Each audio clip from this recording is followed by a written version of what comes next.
Big boss ಮನೆಯಲ್ಲಿ ಯಾರ್ಯಾರು ಏನೇನು ಅಂದಿದ್ರು ಪ್ರತಾಪ್ ಅವ್ರನ್ನ ನಿಮ್ಗೆಲ್ರಿಗೂ ನೆನಪಿದೆ ತಾನೇ.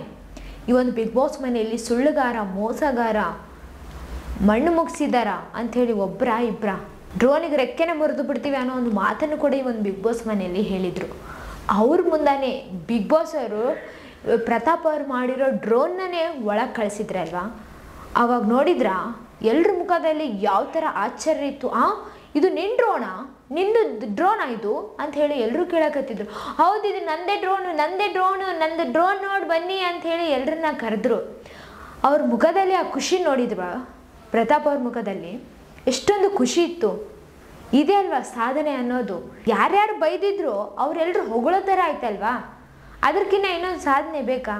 ಯಾರ್ಯಾರು ಚೀತು ಅಂತ ಹೇಳ್ತಾರೋ ಅವ್ರ ಮುಂದೆನೇ ಸಾಧನೆ ಮಾಡಿ ತೋರಿಸ್ಬೇಕಲ್ವಾ. ಅದೇ ನಿಜವಾದ ಸಾಧನೆ ಅಂತಲೇ ಹೇಳ್ಬೋದು. ಒಂದು ಬಿಗ್ ಬಾಸ್ ಮನೆಯಲ್ಲಿ ಅಷ್ಟೆಲ್ಲ ಜನ ಬೈದಿದ್ರು. ಆಮೇಲೆ ಕರ್ನಾಟಕದ ಜನತೆ ಕೂಡ ಸ್ವಲ್ಪ ಜನ ಅವರು ತಪ್ಪು ಮಾಡಿದ್ರಲ್ವ, ಆ ಒಂದು ತಪ್ಪಿಗೆ ಶಿಕ್ಷೆ ಕೊಟ್ಟಿದ್ರು ಅಂತಲೇ ಹೇಳ್ಬೋದು. ಆದರೆ ಇವತ್ತು ಎಲ್ಲರೂ ಅವ್ರ ಬಾಯಿ ಮೇಲೆ ಅವರೇ ಬೆರಳನ್ನು ಇಟ್ಕೊಂಡು ಸುಮ್ಮನೆ ಆಗಿದ್ದಾರೆ ಅಂತಲೇ ಹೇಳ್ಬೋದು. ಇಲ್ಲಿವರೆಗೂ ಪ್ರತಾಪ್ ಅವ್ರನ್ನ ಕೂಡ ಅಂದರೆ ಅವರು ಒಳ್ಳೆಯವರಿದ್ದಾರೆ, ಒಳ್ಳೆ ವ್ಯಕ್ತಿತ್ವ ಇದೆ, ಅವ್ರನ್ನ ತಪ್ಪಾಗಿ ತಿಳ್ಕೊಂಡಿದ್ವಿ ನಾವು ಅಂಥೇಳಿ ಎಷ್ಟು ಜನ ಹೇಳಿದವರು ಇದ್ದಾರೆ. ಆಮೇಲೆ ಇನ್ನೂ ಹಂಗೆ ಕಂಟಿನ್ಯೂ ಆಗಿ ಡ್ರಾಮಾ ಮಾಡಕತ್ತಾರ, ಕಾಗೆ ಹಾರ್ಸಕತ್ತಾರ ಅಂತ ಕೂಡ ಅರ್ಧ ಜನ ಹೇಳಿದಾರ. ಇವಾಗ ಅವರೆಲ್ರಿಗೂ ಈಗ ಇನ್ನೊಬ್ಬರ ಬಗ್ಗೆ ಸುಮ್ಮನೆ ಮಾತಾಡಬಾರ್ದಲ್ಲಪ್ಪ ಅನ್ನೋದು ಒಂದು ಮನವರಿಕೆ ಆಗಿದೆ ಅಂತ ಹೇಳಿ ಅನ್ಸಕತ್ತದ. ಈ ಒಂದು ಬಿಗ್ ಬಾಸ್ ಮನೆಯಲ್ಲಿ ಆ ಡ್ರೋನ್ ಬಂದಮೇಲೆ ನಮ್ರತ ಅವರೆಲ್ಲರೂ ಕೂಡ ಹೆಮ್ಮೆ ಆಗ್ತಿದೆ, ಪ್ರೌಡ್ ಆಫ್ ಯು ಅಂತ ಹೇಳಿ ಎಲ್ಲರೂ ಹೇಳಕತ್ತಿದ್ರು. ಬೇಷ್ ಮಾಡಿದೀಯ ಅಂತ ಹೇಳಿ ವಿನಯ್ ಅವರು ಕೂಡ ಬೆಂತಟ್ಟಿದ್ರು.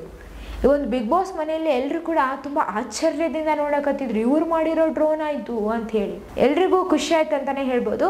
ಆದರೆ ಇಲ್ಲೊಂದು ಮಾತು ಹೇಳೋಕ್ಕೆ ಇಷ್ಟಪಡ್ತೀನಿ. ಯಾರು ಕೂಡ ಇನ್ನೊಬ್ಬರ ಬಗ್ಗೆ ಅವ್ರು ಏನು ಮಾಡ್ತಿದ್ದಾರೋ, ಅವ್ರು ಯಾವ ಥರ ಸಾಧನೆ ಮಾಡ್ತಿದ್ದಾರೋ ಅದನ್ನು ಗೊತ್ತಿಲ್ಲದೆ ಮಾತಾಡೋಕ್ಕೆ ಹೋಗಬಾರ್ದು. ಅವ್ರು ಸಾಧನೆ ಮಾಡಿದ ಮೇಲೆ ಎಲ್ಲರೂ ನೋಡ್ತಾರಲ್ವಾ, ಅಲ್ಲಿವರೆಗೂ ಆದರೂ ತಾಳ್ಮೆಯಿಂದ ಇರಬೇಕಲ್ವಾ. ಅದನ್ನು ಬಿಟ್ಟು ಮಾಡೋ ಜನಕ್ಕೆ ಕಾಲು ಎಳಿತಾರ್ರಿ ನಮ್ಮ ಜನ ಅಂತ ಹೇಳಿಲ್ಲ. ಸುಮ್ಮನೆ ದೊಡ್ಡವರು ಯಾರಾದರೂ ಒಂದು ಕೆಲಸ ಮಾಡ್ತಿದ್ದಾರೆ ಅಂದರೆ ಅವ್ರನ್ನ ಕಾಲು ಎಳಿತಿರ್ತಾರೆ. ತಮ್ಮ ಕೈಯಲ್ಲಿ ಮಾಡೋಕ್ಕಾಗಿಲ್ಲ ಅಂದರೂ ಕೂಡ ಇನ್ನೊಬ್ಬರಾದರೂ ಮಾಡಬಾರ್ದು, ಉದ್ಧಾರ ಆಗಬಾರ್ದು ಅಂತ ಹೇಳ್ತಾರೆ. ಪ್ರಪಂಚದಲ್ಲಿ ಜನ ಸರಿ ಇಲ್ಲ ಅಂತೇಳಿ ಸುಮ್ಮನೆ ದೊಡ್ಡವರು ಹೇಳಿಲ್ಲ. ಎಲ್ಲರೂ ಕೂಡ ಅರ್ಥ ಮಾಡಿಕೊಂಡು ಈ ಜನ ಹೆಂಗಿದ್ದಾರೆ ಅಂತ ಅದ್ರ ಮೇಲೇ ಮಾತಾಡಿದ್ದಾರೆ ಅಂತಲೇ ಹೇಳ್ಬೋದು. ಆ ಒಂದು ಮಾತನ್ನು ಬಿಗ್ ಬಾಸ್ ಮನೆಯಲ್ಲಿ ಕೂಡ ನಾವು ನೋಡಿದ್ವಾ. ಈಗ ಅದೇ ಜನ ಹೊಗಳಿದ್ದು ಕೂಡ ನಾವು ನೋಡಿದ್ವಿ. ಎಷ್ಟು ಜನಕ್ಕೆ ಸ್ಫೂರ್ತಿ ಆದರು ಅಂತಲೇ ಹೇಳ್ಬೋದು ಡ್ರೋನ್ ಪ್ರತಾಪ್ ಅವರು.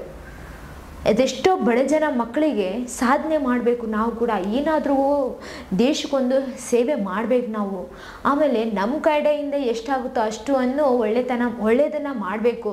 ಆಮೇಲೆ ನಮ್ಮ ಫ್ಯಾಮ್ಲಿಗೊಂದು ಹೆಸರು ತರಬೇಕು ಅಂಥೇಳಿ ಎಷ್ಟೋ ಜನಕ್ಕೆ ಇದ್ದೇ ಇರುತ್ತೆ ಅಂತಲೇ ಹೇಳ್ಬೋದು. ಆ ಎಲ್ರಿಗೂ ಉದಾಹರಣೆ ಆಗಿ ಇವತ್ತು ಪ್ರತಾಪ್ ಅವರು ನಿಂತರು. ಈಗ ಎಲ್ಲರೂ ಕೂಡ ಇವರು ಡ್ರೋನ್ ಪ್ರತಾಪ್ ಅವ್ರನ್ನ ನೋಡಿಬಿಟ್ಟು ನಾವು ಬಡವರಾದರೆ ಏನು ಮಾಡಿ ತೋರಿಸೋಣ, ಒಂದು ಹೆಜ್ಜೆ ಮುಂದೆ ಹಾಕೋಣ, ಅದು ಸಕ್ಸಸ್ ಆದರೆ ಓಕೆ, ಇಲ್ಲ ಅಂದರೆ ಅದರಿಂದ ಒಂದು ಪಾಠ ಕಲ್ತಂಗೆ ಆಗುತ್ತಾ ಅಂತ ಹೇಳಿ ಎಲ್ರಿಗೂ ಈಗ ಮನವರಿಕೆ ಆಗಿದೆ ಅಂತಲೇ ಹೇಳ್ಬೋದು. ಎಲ್ಲರೂ ಕೂಡ ಇದರಿಂದ ಸಾಧನೆಯತ್ತ ಮುಖ ಮಾಡ್ತಾರೆ ಅಂತ ಕೂಡ ಹೇಳ್ಬೋದು. ಎಲ್ಲರೂ ಕೂಡ ತಮ್ಮ ತಮ್ಮ ಗುರಿ ಬಗ್ಗೆ ಗಮನದಲ್ಲಿ ಇಟ್ಕೊಂಡು ಮುಂದುವರಿರಿ ಅಂತ ಹೇಳಿ ನಮ್ಮ ಕಡೆಯಿಂದ ಕೂಡ ಒಂದು ಸಜೆಷನ್ ನಿಮ್ಗೆಲ್ರಿಗೂ. ಆಮೇಲೆ ಈ ಒಂದು ಬಿಗ್ ಬಾಸ್ ಮನೆಯಲ್ಲಿ ಯಾವ ಥರ ಜನ ಇರ್ತಾರ, ಜನ ಈ ಬಿಗ್ ಬಾಸ್ ಮನೆಯಲ್ಲಿ ಅಷ್ಟೇ ಅಲ್ಲ, ಹೊರಗಡೆ ಕೂಡ ಇದೇ ಥರ ಜನ ಇರ್ತಾರ.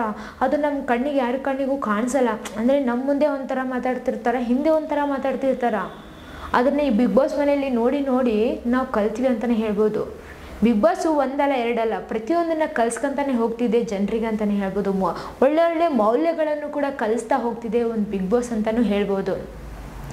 ಇದರಿಂದಾಗಿ ಎಷ್ಟೋ ಜನಕ್ಕೆ ಖುಷಿಯಾಗಿ ಆಮೇಲೆ ಎಲ್ಲರೂ ಕೂಡ ತಮ್ಮ ಸಾಧನೆಯತ್ತ ಮುಖ ಮಾಡ್ತಾರೆ ಅಂತ ಹೇಳಿ ನಾವೆಲ್ಲರೂ ಅನ್ಕೊಳ್ಳಕತ್ತೀವಿ. ನೋಡೋಣ ಯಾರ್ಯಾರು ಏನೇನು ಸಾಧನೆ ಮಾಡ್ತಾರೆ ಅಂತೇಳಿ. ಆಮೇಲೆ ತಮ್ಮ ಸಾಧನೆಗಳಿಗೆ ಪ್ರತಾಪ್ ಅವ್ರನ್ನ ಹೆಸರನ್ನ ತೊಗೊತಾರೆ ಇಲ್ವ. ಯಾಕಂತಂದರೆ ಈಗ ಡ್ರೋನ್ ಪ್ರತಾಪ್ ಅವ್ರನ್ನ ನೋಡಿ ಎಷ್ಟೋ ಜನ ಸ್ಫೂರ್ತಿಯಾಗಿ ತೊಗೊಂಡಿರ್ಬೋದಲ್ಲ.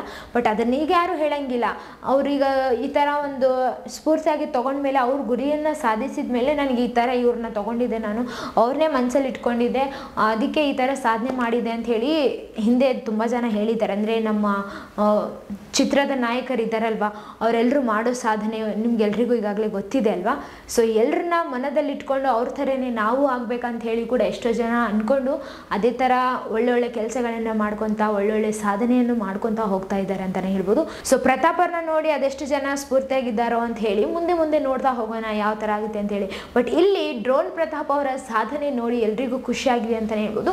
ಡ್ರೋನ್ ಪ್ರತಾಪ್ ಅವ್ರಿಗಂತೂ ತುಂಬ ಸಿಕ್ಕಾಪಟ್ಟಿ ಖುಷಿಯಾಗಿದೆ ಅಂತಲೇ ಹೇಳ್ಬೋದು. ತುಂಬ ಕುಣಿದಾಡಕತ್ತಿದ್ರು. ಆ ಒಂದು ಖುಷಿಯಲ್ಲಿ ಹೆಂಗೆ ನಗ್ತೀವ ಅಂತಲೂ ಅವ್ರಿಗೆ ಗೊತ್ತಿಲ್ಲ. ಆ ಒಂದು ಖುಷಿಯಲ್ಲಿ ನೋಡಿದ್ರ ಅವ್ರು ಇಷ್ಟು ದಿನ ನಗ್ತಿದ್ದಿದ್ದೇ ಒಂದು, ಬಟ್ ಅವರು ಡ್ರೋನ್ ಒಳಗೆ ಬಂದಾಗ ಆಗಿದ್ದು ಖುಷಿ ಇದು ರಿಯಲ್ ಖುಷಿ ಅಂತ ಅನಿಸ್ತದೆ ನೋಡ್ರಿ.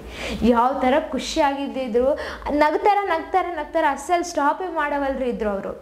ಅಷ್ಟೊಂದು ಖುಷಿಯಾಗಿದೆ ಅವ್ರಿಗೆ. ಇದೇ ಥರ ಯಾವಾಗಲೂ ಖುಷಿಯಾಗಿರಲಿ ಅಂತ ಹೇಳಿ ನಾವೆಲ್ಲರೂ ಆಶಿಸೋಣ. ಸೊ ನೋಡ್ತಾ ಹೋಗೋಣ ಈ ಬಿಗ್ ಬಾಸ್ ಮನೆಯಲ್ಲಿ ಯಾರು ಗೆಲ್ತಾರೆ ಅಂತೇಳಿ. ಆಮೇಲೆ ಟಾಪ್ 5 ಯಾರು ಬರಬಹುದು ಟಾಪ್ 5ಗೆ ಕಮೆಂಟ್ನಾಗ ತಿಳಿಸ್ರಿ. ಇದೇ ಥರ ಮತ್ತಷ್ಟು ವೀಡಿಯೋಸ್ಗಾಗಿ ನಮ್ಮ ಚಾನಲನ್ನು ಲೈಕ್ ಮಾಡಿ, ಶೇರ್ ಮಾಡಿ, ಸಬ್ಸ್ಕ್ರೈಬ್ ಆಗಿ. Thank you.